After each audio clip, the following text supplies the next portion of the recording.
Top 100 universities లో 100% scholarship తో admission పొందాలనుకుంటున్నారా? India's top competitive exams, IIT, NEET etcetera guidance కావాలన్నా, India and world top universities లో join అవ్వాలన్నా, స్టూడెంట్స్ అండ్ పేరెంట్స్ కి కెరీర్ కౌన్సిలింగ్ కావాలన్నా, మీ కెరీర్ డెసిషన్ డబుల్ చెక్ చేసుకోవాలనుకున్నా 25 years ఎక్స్పీరియన్స్ డాక్టర్ సతీష్ గారిని సంప్రదించండి. నమస్తే, నేను మీ డాక్టర్ సతీష్ ఐరసి మాట్లాడుతున్నా. ఈ పర్టికులర్ అంటే ఇప్పుడు అర్జెంటుగా నేను ఈ వీడియో చేయడానికి గల రీజన్ ఏంటంటే, ఈరోజు ఒక న్యూస్ మా స్నేహితుడు అచ్యుతరావు గారు ఉంటారు. సో ఆయన నాకు వాట్సాప్లో పంపించాడు. తర్వాత ఆ న్యూస్కి సంబంధించి కొంత నేను స్టడీ చేయడం జరిగింది. డెఫినెట్గా ఎంతో కాలం నుంచి చెప్తున్నటువంటి మాటల్లో మీరు అబ్జర్వ్ చేసినట్లయితే డ్రగ్స్ అనేది చాలా ఇబ్బందికరమైన పరిస్థితి యూత్ ఇప్పుడు ఎదుర్కొంటుంది.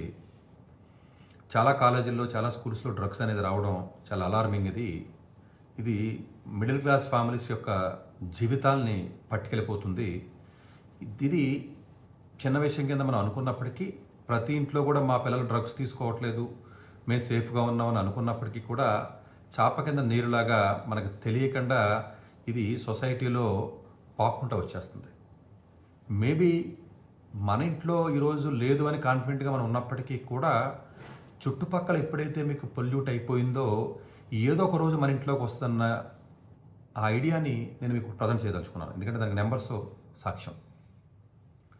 ఎందుకంటేనంటే మనం నలుగురు ఫ్యామిలీస్ ఒక అపార్ట్మెంట్లో ఉన్నప్పుడు, అపార్ట్మెంట్లో ఒక పర్టికులర్ ఫ్యామిలీ ఇబ్బంది, ఒక ఇంట్లో ఒక వ్యక్తి డ్రగ్స్కి బానిస అయితే ప్రాబబుల్లీ అది మన ఇల్లు కాదు, మనది కాదని మనం అనుకున్నప్పటికీ కూడా over a period of time ఎప్పుడైతే సరౌండింగ్లో ఎక్కువ మంది ఉంటారో వాళ్ళు చేసేదే కరెక్టు అని సొసైటీ బలవంతంగా ఒప్పించే పరిస్థితికి మనం దిగజారుతున్నామని అడిగితే 100% దిగజారుతున్నామని చెప్పాలి. ఉదాహరణకి మందు తాగడం ఒకప్పుడు సిగ్గుపడడం, భయపడడం, చెప్పడానికి దాక్కునేవాళ్ళు మనం అందరం కూడా.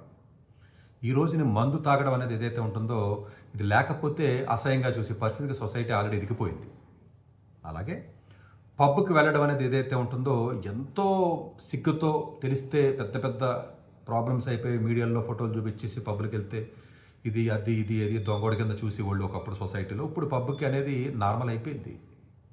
Very normal, very common. మన పబ్కి వెళ్తారంటే ఓకేరా అనే యాక్సెప్టెన్స్ లెవెల్కి సొసైటీ వచ్చేసింది. అలాగే కో లివింగ్ అనేది కొత్తలో ఉన్నప్పుడు చాలా కొత్తగా వినేవాళ్ళం. ఇదేంటే బాబు కో లివింగ్ ఏంటి, అమ్మాయిల అబ్బాయిలు కలిసి ఉండడం ఏంటి అని చెప్పి చాలా సందర్భాల్లో మేము కూడా ఒక 6 ఏళ్ళు 7 ఏళ్ళ క్రితం మాట్లాడేవాళ్ళం. అది ఆశ్చర్యంగా, సిగ్గుపడేవాళ్ళు.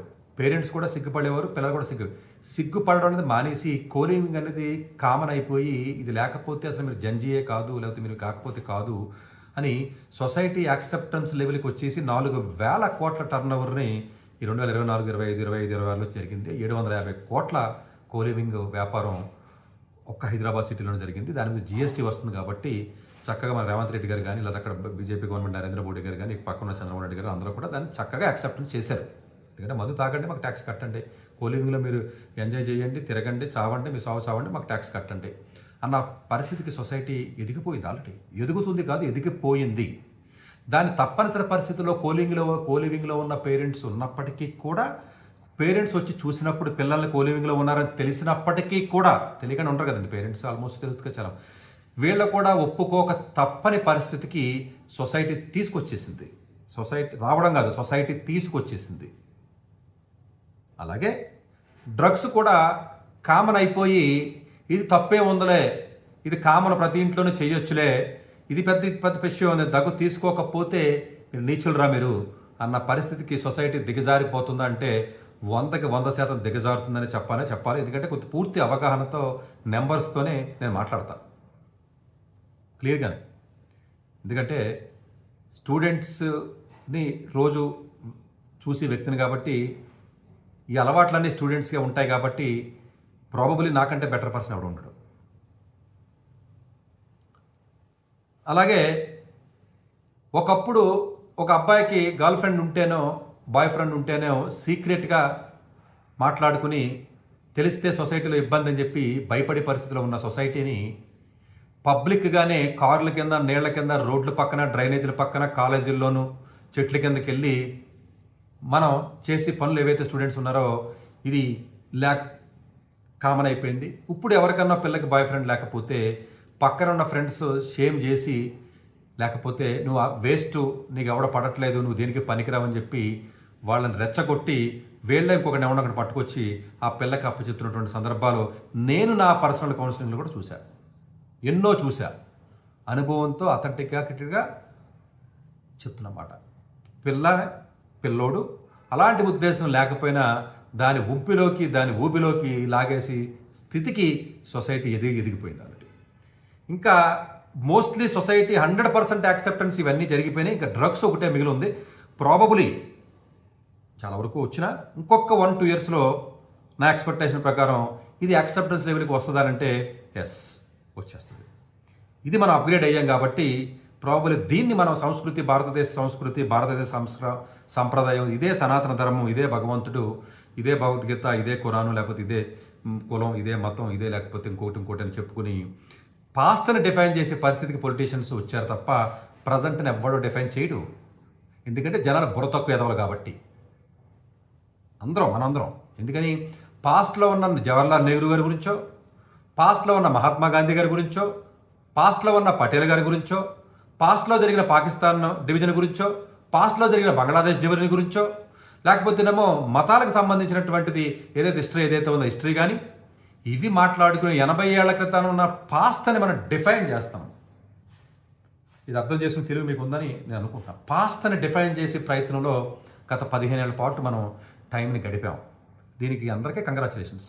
ఎందుకంటే పాస్ట్ని డిఫైన్ చేయడంలో ఉన్నంత ఇంట్రెస్ట్ ప్రజెంట్ మీద ఫ్యూచర్ని డిఫైన్ చేయడంలో దమ్ము లేకపోవడం వల్ల 40 ఏళ్ల క్రితం 50 ఏళ్ల క్రితం ఏంటి అని డిఫైన్ చేసే పరిస్థితికి మన పొలిటికల్ సిస్టమ్ వెళ్ళి వాళ్ళ గురించి మాట్లాడే, టిప్పు సుల్తాన్ గురించి మాట్లాడతానా లేకపోతే ఇంకొకరి గురించి మాట్లాడతానా, వాళ్ళ గురించి మాట్లాడే పరిస్థితి దిగజారినందుకు సిగ్గుతో, అసహ్యంగా నేను భారతీయుడిగా తలదించుకుంటున్నాను.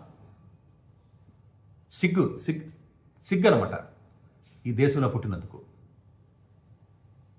60 సంవత్సరాలు, 50 సంవత్సరాలు, 40 సంవత్సరాల క్రితం నా పాస్ట్ని మనం డిఫైన్ చేస్తున్నాం. మనం ఏది కరెక్ట్ ఏది తప్పని డిఫైన్ చేస్తున్నాం. సిగ్గు ఉండాలి మనకి. సిగ్గు ప్రజెంట్ గురించి మాట్లాడడం, ఎందుకంటే అది భయంకరం కాబట్టి. టాపిక్లోకి వస్తున్నా.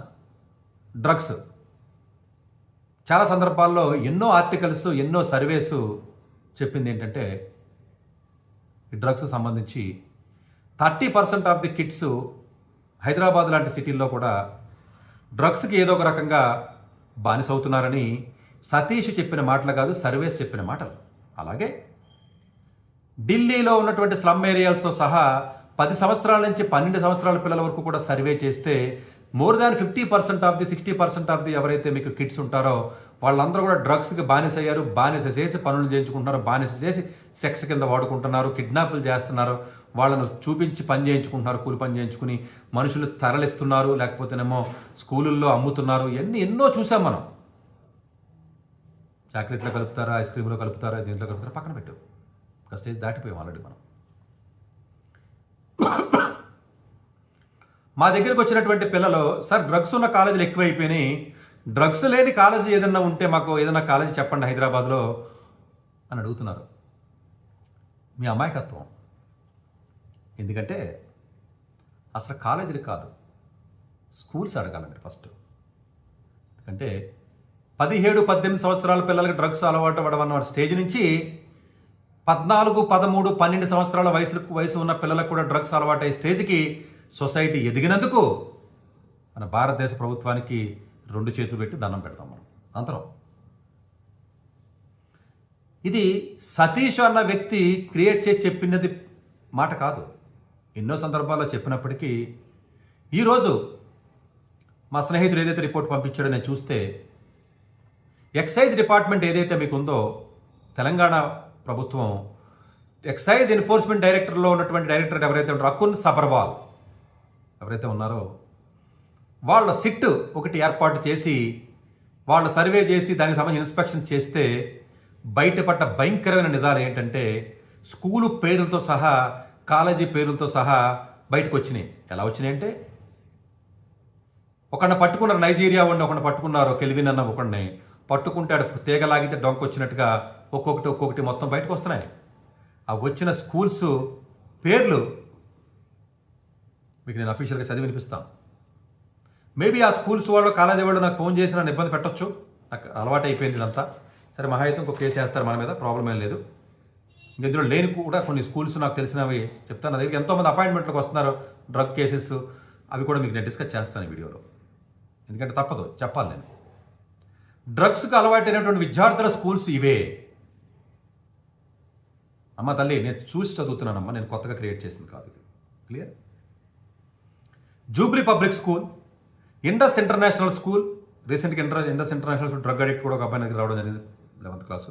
Oakridge International School, Chirec International School, Aga Khan School, Rockwell International School, Glendale School, Delhi Public School, Bharatiya Vidyabhavan, Hyderabad Public School, Nasr School, Sanghamitra Public School, Srinidhi International School, Silver Oak School, Kendriya Vidyalaya, Akshara International Schools, Gitanjali Public School, Johnson Grammar School, DAV public school. ఇది వాళ్ళ అఫీషియల్గా ఇచ్చినటువంటి schools జాబితా.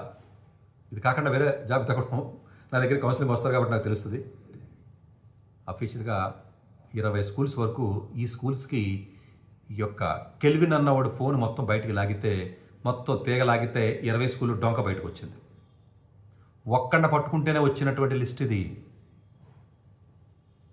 ఒక్కడే colleges వాళ్ళు ఇచ్చినటువంటి official list: CBIT, Nizam College, Gokaraju Gangaraju, MGIT, Aurora College, Saint Mary College, AV College, Srinidhi College, Saint Joseph College, ICFAI, Hyderabad Business School, ISB కాదండి confuse అవ్వకుండా, హైదరాబాద్ బిజినెస్ స్కూల్ ఇక్ఫాయ్ వాళ్ళది, Bhavans New Science College, Saint Francis Villa Mary College. ఒకళ్ళ పట్టుకుంటే వాడి లిస్టులోంచి బయటకు వచ్చినటువంటివి ఇవి. ఇది అఫీషియల్గా వాళ్ళు ఇచ్చిన లిస్ట్ పబ్లిష్ చేసింది. దీన్ని కొంచెం మనం లోతులోకి వెళ్దాం. ఇప్పుడు ఈ యొక్క డ్రగ్స్ అలవాటు అవ్వడానికి గల కారణాలు ఏంటి, పిల్లల్ని ఎలా జాగ్రత్తలు తీసుకోవాలన్న దాంట్లో మనం వెళ్దాం. అంటే సపరేట్గా నేను వీడియో చేస్తాను, బట్ ఈ టాపిక్ ఓన్లీ లిస్ట్ ఇద్దామని ఉద్దేశంతో చెప్పాను కాబట్టి, బట్ కొంత నేను చెప్తాను సపరేట్గా, నేను డీటెయిల్గా నేను ఒక హాఫ్ అన్ అవర్ చేస్తాను. తర్వాత దీనికి గల మూల కారణాలను విశ్లేషిస్తే, అఫీషియల్గా ఇచ్చినటువంటి రిపోర్ట్ అమ్మ, సతీష్ అన్న వ్యక్తి క్రియేట్ చేసింది కాదు. డార్త్మౌత్ కాలేజీ గురించి తెలియదు కదా, ఐవీ లీగ్ కాలేజ్ అది. వాళ్ళు ఇచ్చినటువంటి రిపోర్ట్ కానీ, భారతదేశంలో ఉన్నటువంటిది ఏవైతే ప్రెస్టీజియస్ స్కూల్స్, ఏదో యూనివర్సిటీస్ రిపోర్ట్లు ఏవైతే ఉన్నాయో అవి కానీ, ఈవెన్ హార్వర్డ్ లాంటి బిజినెస్ స్కూల్స్ లాంటివి ఇచ్చినట్టు రిపోర్ట్లు ఏవైతే ఉంటాయో, ఆ రిపోర్ట్లన్నీ కూడా డౌన్లోడ్ చేసి మీరు చదివినట్లయితే, నేను చదివితే వాళ్ళు చెప్పినటువంటిది మేజర్గా ఉన్నటువంటి ఫ్యాక్టర్ నాకు అర్థమైంది. ఏంట్రా బాబు అని అడిగితే, మొత్తానికి మెయిన్ మూవీ స్టార్స్. ఇదేంటి సార్ ఇది ఆశ్చర్యంగా ఉంది, ఇదేంటి సార్ మీరు పట్టుకెళ్ళి మొత్తం ఆడ మీద పెట్టేస్తున్నారు సార్, ఇదేంటి సార్ అంటే, ఇక్కడ అర్థం చేసుకోవాల్సింది ఏంటంటే, మేము సినిమా తీస్తున్నాం ఎంటర్టైన్మెంటు, ఇది ఎంటర్టైన్మెంట్ కింద చూడాలి, ఇది అలవాటు చేసుకోమని మేము చెప్పలేదు కదా, మీరు అలవాటు చేసుకుంటే నాకు ఏ రకమైనటువంటి సంబంధం, అది మీ తప్పే కదా అని సినిమా నిర్మాతలో డైరెక్టర్లో సిగ్గు లేకుండా చెప్తే చెప్పొచ్చు కానీ చిన్నపిల్లలు ఏ విధంగా ఇన్ఫ్లుయెన్స్ అవుతారు, ఏ విధంగా క్యూరియాసిటీ ఉంటుంది, ఏ విధంగా దాన్ని గ్లామరైజ్ చేశారు, ఏ విధంగా ఎక్స్ప్లోర్ చేద్దాం అనుకుంటారు అన్న కనీస జ్ఞానం మన మూవీ డైరెక్టర్స్కి, ఈ సోషల్ మీడియాలో ఉన్నటువంటి వాళ్ళు కానీ, లేకపోతే ఈ యొక్క ఏదైతే ఈ వెబ్ సిరీస్ తీసిన వ్యక్తులు ఎదురో వాళ్ళకి లేకపోవడం, భగవంతుడు ఆ జ్ఞానాన్ని వాళ్ళకి ప్రసాదించకపోవడం దురదృష్టకరం. దానికి కూడా భారతదేశంలో ప్రజలందరూ సిగ్గుతో తలంచుకుందాం, ఎందుకంటే మనందరూ సినిమాలు చూస్తున్నాం కాబట్టి. ఈ రిపోర్ట్ ఏం చెప్తుందంటే, డార్ట్మౌత్ రీసెర్చ్ ఏం చెప్పిందంటే, రిపోర్టు ఈ సినిమాల్లో ఏదైతే గ్లామరైజ్ చేసి చూపిస్తున్నారో, ప్రతి చిన్న పిల్ల నేను ఎక్స్ప్లోర్ చేస్తాను అని క్యూరియాసిటీ ఎందుకు బిల్డ్ అవ్వదు? డైరెక్టర్స్ని అడుగుతున్నా,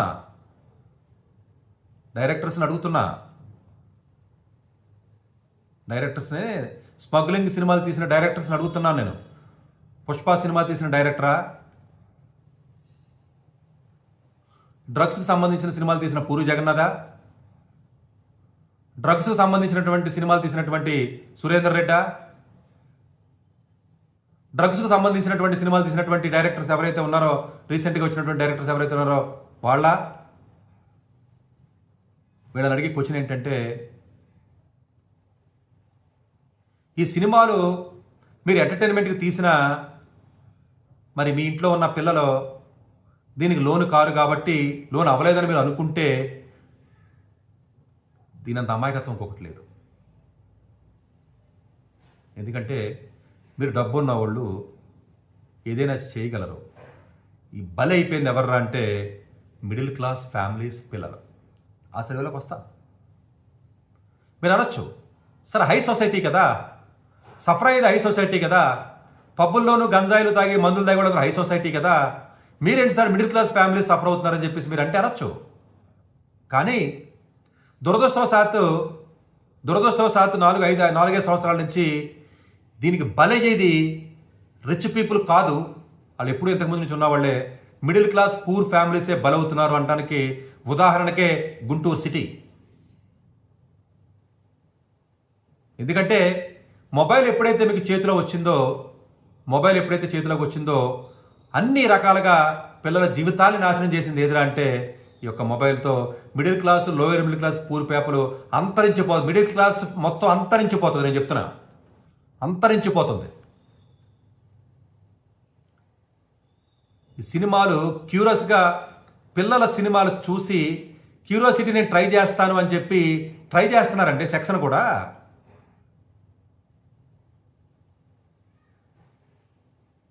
డార్క్ సెక్స్ ఎవడెవడి దగ్గరికి వెళ్ళాడో తెలియకుండా, ముఖం చూపించకుండా ఎక్స్పీరియన్స్ అవుతాను నేను, ఎవడో వాడికి కనపడని చెప్పి లైట్ లారి పంపిస్తున్నారు అమ్మాయిని అబ్బాయిని ఇద్దరిని సపరేట్ చేసి. ఇది ట్రెండింగ్.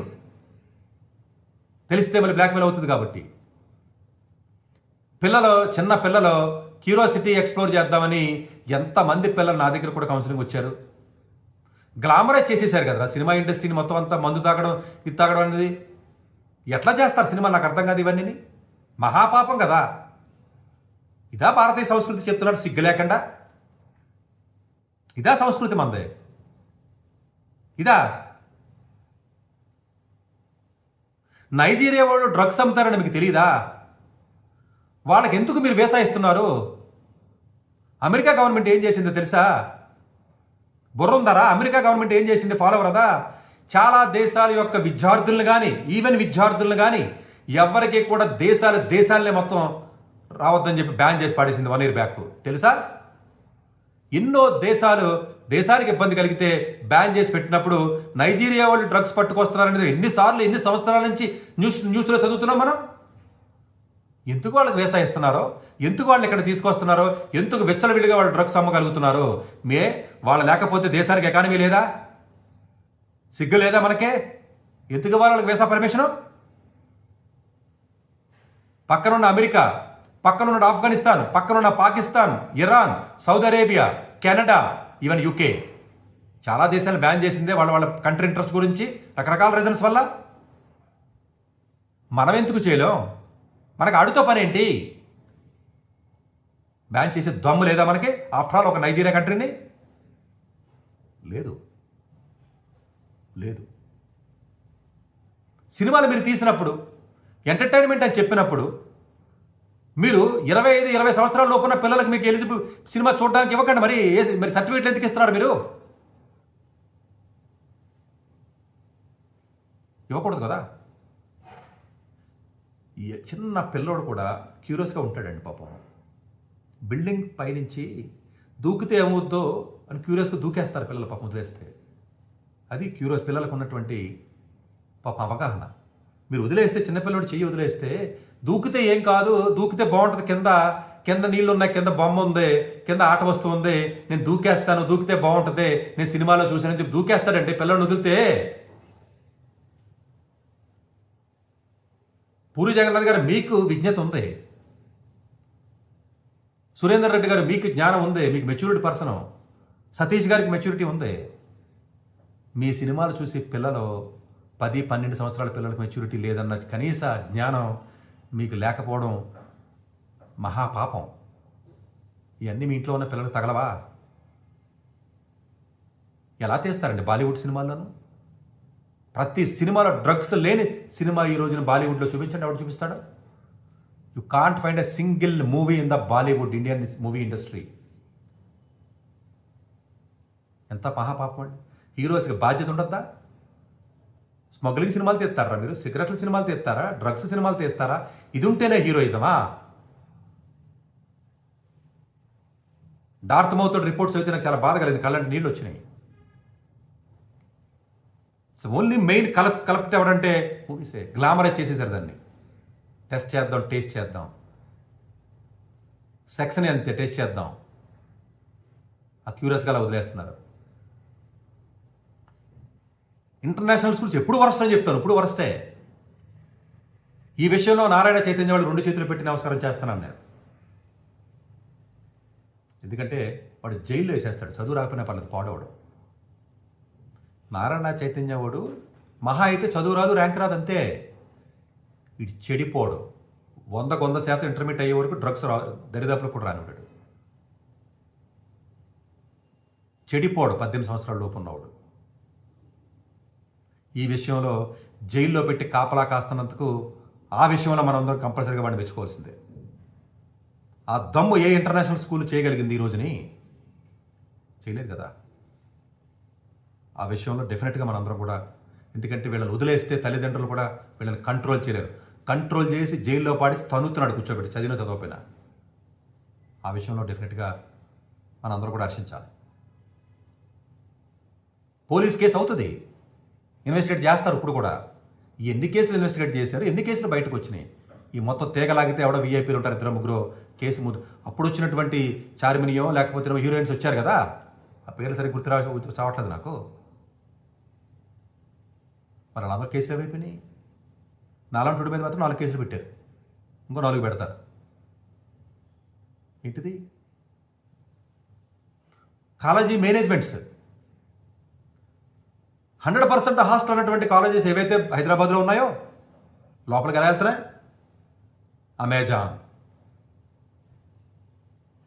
ప్యాకెట్ పైన ఒక పేరు, కొరియర్ చేస్తున్నారు, లోపలికి వెళ్తున్నాయి. ఒక ఇండస్ట్రియల్ ఇంటర్నేషనల్ స్కూల్ బయటకు వస్తే ఒక పాన్ షాపు మనిషిని చూస్తే మందు బాటిల్ ఇస్తాడు, సిగరెట్ ఇస్తాడు, డ్రగ్స్ ఇస్తాడు. అంటే స్టూడెంట్కి అర్థం. లేదా ice cream, Hyderabad Public school ice cream shops ఉన్నాయి. ఒక పెద్ద ఆర్టికలే వచ్చింది కదా దాని మీద. స్టూడెంట్ చూసి ఐస్ క్రీమ్లు ఎందుకు ఇస్తున్నారు కలిపి? తెలీదు. ఎంతమంది ఇంజనీరింగ్ కాలేజీ పిల్లలు మా దగ్గరికి వచ్చారు? విఐటి, ఏపీ, ఎస్ఆర్ఎం, పేర్లు ఒకటి కాదండి అన్నీ.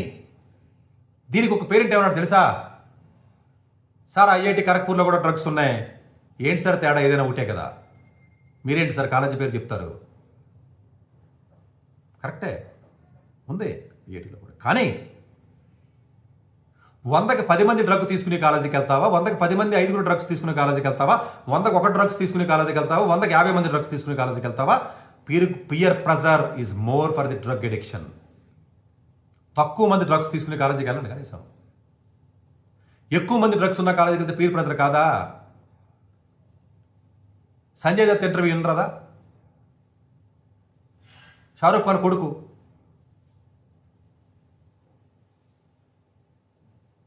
ఎందుకంటే ఈ చెత్త కాలేజీల్లో డ్రగ్స్ తీసుకుని పిల్లల యొక్క పర్సంటేజ్ ఎక్కువగా ఉంటుంది కాబట్టి ఈ ఆడపిల్లల్ని మగపిల్లల్ని ఏం కాదులే ట్రై చేయి, నిద్ర వస్తుంది, లేదా డిప్రెషన్లో ఉన్నావు కదా, ఉద్యోగం రాదు కదా, ప్లేస్మెంట్ రాదు కదా, ఇంటర్న్షిప్ రాదు కదా, నీకు నిద్ర వస్తుంది, ఫోకస్ ఎక్కువగా ఉంటుందని చెప్పి అలవాటు చేస్తున్నారు కదా. డ్రగ్స్ తీసుకుంటే ఫోకస్ వస్తుంది, అటెన్షన్ వస్తుంది, నిద్ర పడుతుంది, కాన్ఫిడెన్స్ వస్తుంది అని చెప్పి అబద్ధం చెప్పి పక్క తోటి విద్యార్థులు అలవాటు చేస్తున్నటువంటి వైనాన్ని మర్చిపోకూడదు. ఎలా అలవాటు చేస్తారో తెలుసా మీకు? వాడి మైనస్ పాయింట్ని పట్టుకుని అలవాటు చేస్తారు. తర్వాత సెక్స్ బానిసల కింద వీళ్ళు వాడుకోవట్లేదా? ఎన్ని ఉదంతాలు, ఎన్ని కేసులు చూసాం మనం. బయట జరుగుతున్నదే సినిమాల్లో తీస్తున్నామని మీరు చెప్పినప్పటికీ అది చూపించి మరింత మందిని రెచ్చగొడతారా? మరింత మందిని యాడ్ చేసుకుంటారా? కాదు కదా. అలాగే ఏదైతే మీడియా ఏదైతే ఉన్నారో ఈ మీడియాని కానీ మీరు అరికట్టలేకపోతే మనం ఈ సెలబ్రిటీస్ పబ్లిసిటీస్ కానీ మీడియా కానీ ఏవైతే ఉన్నాయో టేజ్ ప్రపంచవ్యాప్తంగా దగ్గరగా అఫీషియల్గా ఆల్మోస్ట్ 400 మిలియన్ వరకు స్టూడెంట్స్ వరకు కూడా అది మొత్తం అందరూ కూడా బారిన పడ్డారు. భారతదేశంలోనే ఓన్లీ ట్రీట్మెంట్ తీసుకునే వాళ్ళ సంఖ్య 80 లక్షలు. యునైటెడ్ నేషన్స్ ఇచ్చిన రిపోర్టు, యుఎన్ అఫీషియల్గా ఇచ్చిన రిపోర్టు 30% వరకు డ్రగ్ అడిక్షన్స్ పెరిగిపోయింది లాస్ట్ ఇయర్కి, సంవత్సరంగా చెప్పిందే. World Health Organization WHO report కొట్టండి. అంతరించిపోతుంది మిడిల్ క్లాస్ ఫ్యామిలీ అని చెప్పాడు పదాన్ని వాడు వాడింది. మిడిల్ క్లాస్ ఫ్యామిలీస్ అంతరించిపోతాయి, కొంతకాలానికి ఉండవు. పూర్ ఫ్యామిలీస్ అయితే మొత్తం అంతరించిపోయినాయి ఆల్రెడీ చాలా వరకు. ఇది స్కూల్కి పంపాలంటే భయపడే పరిస్థితికి సొసైటీ వచ్చినందుకు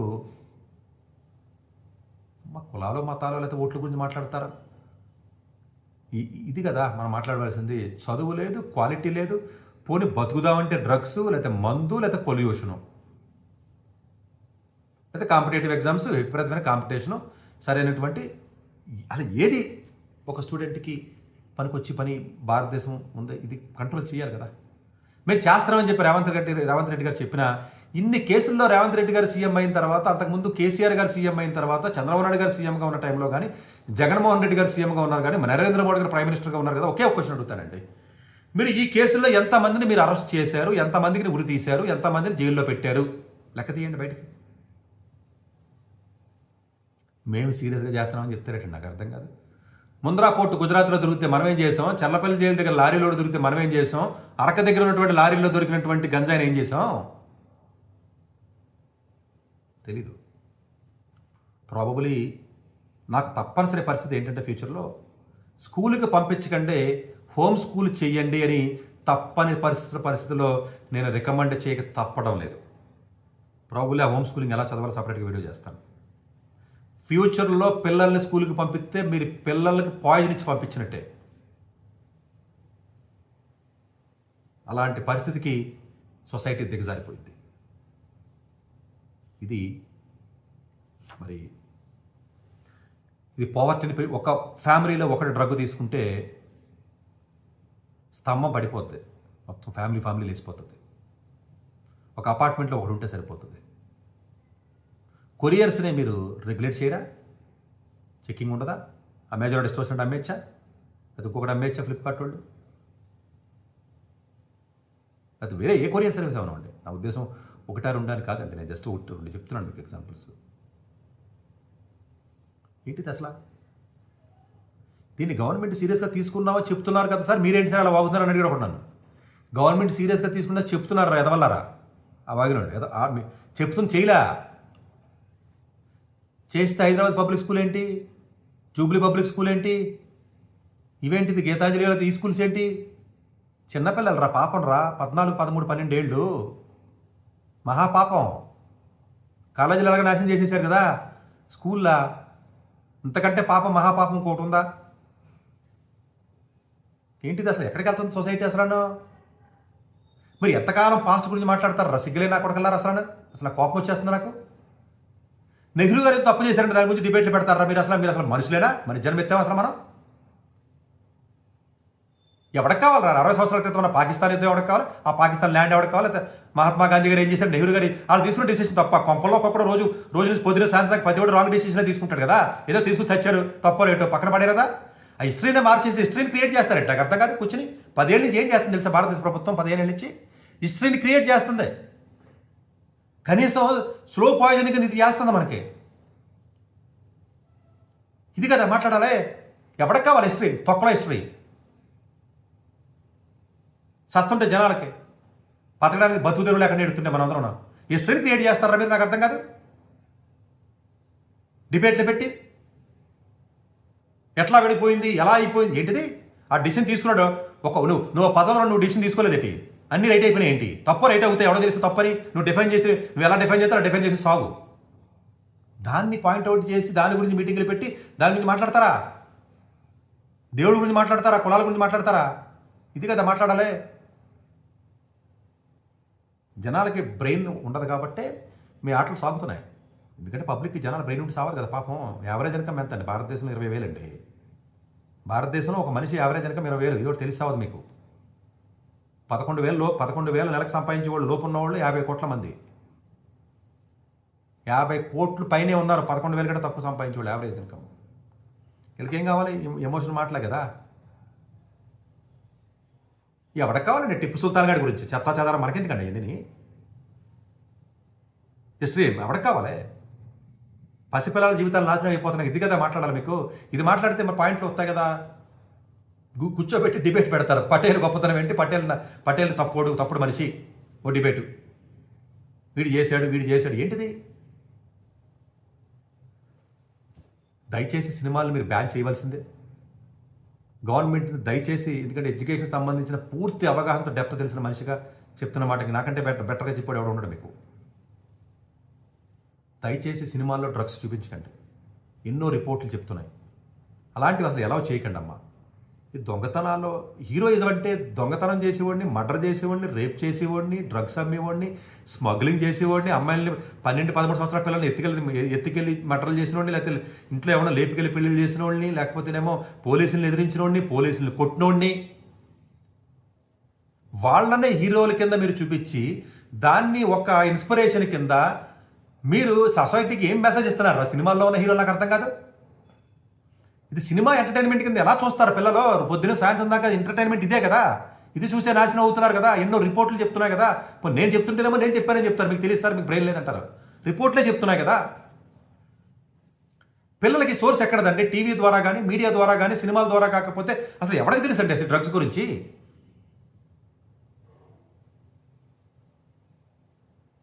ఎవరికి తెలుసు? నైజీరియా వాళ్ళని ఎలా వేసాలు ఇస్తున్నారో నాకు అర్థం కావట్లేదు అసలు. అది లేకపోతే మన దేశానికి ఇన్కమ్ లేదా ఏంటి?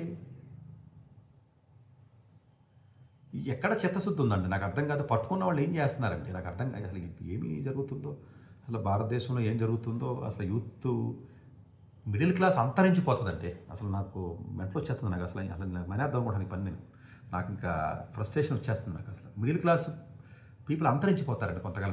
మహాపాపం వాళ్ళు ట్యాక్స్ కట్టడానికి, జీఎస్టీ కట్టడానికి, స్కూల్లో ఫీజులు కట్టడానికి, ఈఎంఐలు కట్టడం తప్ప దేనికి పనికిరాని ఒక చెత్త క్లాస్ ఏదైనా ఉందంటే మిడిల్ క్లాస్. అది 4 పనులు చేస్తారు మన ఎదవలో అందరం. ఏమి ఉండదు.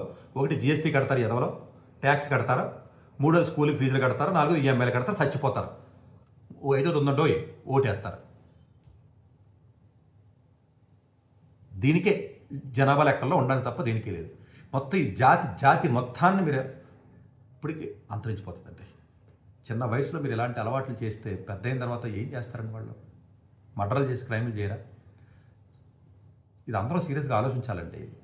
ఎందుకో మరి పిల్లల చదువు, పిల్లల ఎడ్యుకేషన్ అంటే ఎవడో పట్టించుకోవట్లేదు. మన ఇంట్లో ఈ లేకపోయినా మీరు ఆనందపడకండి. మన ఇంట్లో ఉన్నవాడు స్కూల్కో కాలేజీకి వెళ్తాడు కదా, అక్కడ చుట్టుపక్కల ఆడుంటారు కదా, అది ఇది అంటుకుంటుంది కదా. కనీసం దయచేసి అలా ఆలోచించండి అమ్మ పేరెంట్స్ అందరూ. మీకు తెలిసిన పొలిటీషియన్స్ ఎవడన్నా ఉంటే, నేను పొలిటీషియన్స్కి అప్పీల్ చేస్తున్నాను కదా, ఇది 8వ వీడియో 7వ వీడియో, ఈ వీడియో ఎవరికి చూపించి కదలకుండా అడిగి దండం పెట్టి కాళ్ళు పట్టుకుని వినిపించండి కనీసం 10 మంది కన్నా. ఒకడన్నా ఆలోచిస్తాడేమో కనీసం సీరియస్గా. ఆ పని చేయండి కనీసం మీ వల్ల అయితే.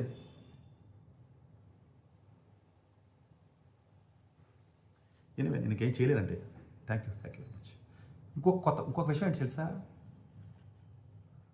నువ్వు కానీ డ్రగ్ అలవాటు చేసుకోకపోతే, టేస్ట్ చేయకపోతే నువ్వు జంజియే కాదు అని ఏడిపించి డ్రగ్స్ అలవాటు చేసేస్తారు పిల్లలకి. నువ్వు జంజియా? అసలు జంజియే కాదే, జెన్నాల్ఫానా? మరి నువ్వు జెన్నాల్ఫా కాదు, పాత జనరేషనుడు. నీకు బాయ్ ఫ్రెండ్ లేదా, గర్ల్ ఫ్రెండ్ లేదా, డ్రగ్స్ అలవాటు లేవా అని సపరేట్ చేసి ఏడిపించేసి ఆడికి అలవాటు చేసేస్తున్నారు. ఎందుకు అనుకుంటున్నారో? ఈ ఎదవలో డ్రగ్స్ తీసుకుని వాళ్ళ పిల్లలు ఎక్కువైపోవడం వల్ల ఈ మిగిలిన మైనర్ పీపుల్ ఎవరైతే ఉంటారో మైనర్ పీపుల్కి అలవాటు చేసేస్తున్నారు. ఆ అలవాటు చేయడంలో వాడి పదమే నువ్వు జంజియే కాదు, జెన్నాల్ఫాయే కాదు, అసలు లేటెస్టే కాదు, మోడర్నే కాదు, నువ్వు పాతోడివి అని రెచ్చగొట్టి అబ్బాయిలకి తార్చుతున్నారు ఈ పక్కన ఉన్న ఫ్రెండ్స్. ఇది గమనించే పరిస్థితుల్లో పాప తల్లిదండ్రులు కూడా ఉండరు. నేను వాళ్ళని కూడా ఏమనలేను. నేను ప్రాబబ్లీ ఫ్యూచర్లో ఇంక నా వల్ల అవ్వట్లేదు ఎడ్యుకేషన్ క్వాలిటీకి సంబంధించి. హోమ్ స్కూలింగ్ ఎలా చేయాలన్న దాని మీద నేను వీడియో చేయబోతున్నాను ఫ్యూచర్లో. ఎందుకంటే ఇది కంట్రోల్ చేసే పరిస్థితిలో ఉందని నేను అనుకోవట్లేదండి. మొబైల్ అడిక్షన్ కానివ్వండి, డ్రగ్స్ కానివ్వండి, క్వాలిటీ ఆఫ్ ఎడ్యుకేషన్ కానివ్వండి, ఎగ్జామ్స్ కానీ, కాంపిటీషన్ కానీ, జాబ్స్ కానీ, అసలు ఏ డైరెక్షన్లో చూసినా అది నాకు ఒక్కడికి ఎలా కనపడుతుందేమో నాకు తెలియట్లేదు. మొన్న అంటే సరే మీకే కనపడుతున్నాయి అన్ని, జనాలు ఎవడో అందరూ హ్యాపీగా ఉన్నారు కదా, హ్యాపీగా బతుకుతున్నారు కదా, మీరేంటి సరే కుక్కలాగా అరుస్తున్నారు మీరు అని చెప్పి అన్నాడు నన్ను మా ఫ్రెండ్ ఒకడు ఉంటేనే. నీకెందుకు కనపడుతుంది? ఏం లేవు, నువ్వు ఊహించుకుంటున్నావు, నీకు ఒక మెంటల్ డిజార్డర్ వచ్చేసింది నీకు సతీష్. ఇది ఒక మెంటల్ డిజార్డర్ వచ్చేయడం వల్ల నువ్వు చెప్పిందే చెప్తున్నావు. నువ్వు యాక్చువల్గా అంత ప్రాబ్లం ఏమి అంత బాధపడట్లేదు, అంత అలవాటు పడిపోయారు జనాలు అందరూ. మిడిల్ క్లాస్ వాళ్ళు డ్రగ్స్కి, లేకపోతే మందుకి, గర్ల్ ఫ్రెండ్స్కి, కోలివింగ్కి, లేకపోతేనేమో ఈ మొబైల్స్కి ఎడిక్ట్ అవ్వడాలో, లేకపోతేనేమో ఏదో సెక్స్లకి ఇదంతా అలవాటు పడిపోయారు. నువ్వేదో వేరే గ్రహంలో పుట్టువా, లేకపోతే నువ్వు వేరే ఏదో పాత పురాతనంగా మనిషిలాగా నువ్వు వాగుతున్నావు ఏంట్రా, ఇదంతా అలవాటు పడిపోయారు, నువ్వెందుకు అలా వాగుతున్నావు, నీకు తెలియట్లేనట్టుంది, నువ్వు సంబంధం లేని మనిషివిరా, నువ్వు ఏలియన్వి, నువ్వు అసలు ఈ జాతికి సంబంధించిన కాదేమో నాకు అనుమానం వచ్చేస్తుంది. ఇంకా నా మీద నాకు అనుమానం వచ్చేస్తుంది ఈ మధ్యన, ఎందుకో తెలియదు. మరి మేబీ నేనే తప్పు ఫాల్ట్ ఏమో, ప్రాబబ్లీ నేను ఫాల్ట్ అని నాకు అనిపిస్తుంది. ఎందుకంటే ఇవన్నీ చూస్తుంటే నాకు అనిపిస్తుంది, మరి మిగతా జనాలకు ఎందుకు అనిపించట్లేదు, పొలిటీషియన్స్కి ఎందుకు అనిపించట్లేదు, మరి మిగతా పేరెంట్స్కి ఎందుకు అనిపించట్లేదు. ప్రాబబ్లీ నేను అందరూ పర్ఫెక్ట్గా ఉండాలనుకుంటున్నాను కాబట్టి నేను మేబీ నాకు అలా అనిపిస్తుందేమో, నేనే ఫాల్ట్ అయి ఉండొచ్చు. Probably I may be at fault. Thank you. Doctor yes Satish గారు ఏపీ తెలంగాణ విద్యార్థులకు సుపరిచితమైన పేరు. సతీష్ గారు 2001 యూపీఎస్సీ పరీక్షల్లో ఇండియన్ రైల్వే విభాగంలో ఉద్యోగం సాధించారు. సతీష్ గారు చదివిన చదువులు engineering, M Tech, MBA executive MBA, MSc, MBA HR, MA psychology లాంటి పోస్ట్ గ్రాడ్యుయేషన్ డిగ్రీతో పాటు డాక్టరేట్ కూడా చదవటం జరిగింది. సతీష్ గారు నిరంతర విద్యార్థి. అలాగే సతీష్ గారు పలు ప్రతిష్టాత్మక కాంపిటేటివ్ పరీక్షలో యూపీఎస్సీ నిర్వహించే సివిల్ సర్వీస్ పరీక్షలో 179వ ర్యాంక్, అలాగే ఇంజనీరింగ్ సర్వీస్ లో 24వ ర్యాంక్, గేట్ ఎగ్జామ్ లో 4వ ర్యాంక్, క్యాట్ ఎగ్జామ్ లో 99.8%, జిమాట్ 76 స్కోర్, ఇలా పలు కాంపిటేటివ్ ఎగ్జామ్స్ లో మొదటి ప్రయత్నంలోనే ఎన్నో ర్యాంకులు సాధించారు. ఎన్ని క్వాలిఫికేషన్ డిఫరెంట్ పరీక్షలు ర్యాంకులు సాధించిన వ్యక్తులు మన ఇండియాలో చాలా అరుదనే చెప్పాలి. ఇలాంటి అకాడమిక్ లో పరంగా, కాంపిటేటివ్ పరంగా ఇన్ని ర్యాంకులు సాధించడంతో పాటుగా గవర్నమెంట్ ఉద్యోగం చేస్తూ పలు అవార్డులు తీసుకున్నారు. సతీష్ గారికి జోనల్ లెవెల్లో general manager award, all India లెవెల్లో నేషనల్ లైఫ్ టైమ్ అచీవ్మెంట్ గుర్తింపు దక్కాయి. Appreciation of president life time Sevashri award Andhra Pradesh మంత్రి నుంచి అందుకున్నారు. వీటితో పాటు పలు రకాల అవార్డులను అందుకున్నారు. ఎన్నో ప్రతిష్టాత్మక ఆర్గనైజర్స్ పర్మనెంట్ మెంబర్ గా ఉన్నారు. కష్టపడి పైకి వచ్చిన వ్యక్తి కావటం వల్ల గత 20 సంవత్సరాల నుంచి ఎంతో మంది చిన్నపిల్లల దగ్గర నుంచి 5, 6 తరగతుల విద్యార్థుల నుంచి పెద్ద పీజీ, పీహెచ్డీ కాలేజీలకు వెళుతూ విద్యార్థులకు అవగాహన కల్పిస్తుంటారు. ప్రతి విషయంపైన డాక్టర్ సతీష్ గారు స్పష్టమైన అవగాహన కలిగి ఉన్నారు. డాక్టర్ సతీష్ బలంగా నమ్మే సూత్రం ఏంటంటే అవేర్నెస్ ఈజ్ ఎవ్రీథింగ్. మనిషికి అవేర్నెస్ ఉంటే ఏదైనా సాధించగలరు. ఒక్క మోటివేషన్ తోనే కాదు, ఏది చేయాలి, ఏది చేయకూడదు, ఎలాంటి డెసిషన్ తీసుకోవాలి అన్న విషయాలపై, ముఖ్యమైన విషయాలపై అవగాహన కల్పిస్తుంటారు. అలాగే గవర్నమెంట్, ప్రైవేట్ జాబులే కాకుండా ప్రపంచ దేశాల్లోని జాబ్స్ పై కూడా అవగాహన కల్పిస్తుంటారు. ఉద్యోగాలతో పాటు పెద్ద చదువులైన ఐఐటి వంటి వాటిపై సెషన్స్ నిర్వహిస్తూ ఉంటారు. ఇప్పటి వరకు 3 లక్షల సెమినార్స్ ఒక్క రూపాయి తీసుకోకుండా ఉచితంగా నిర్వహించారు డాక్టర్ సతీష్ గారు.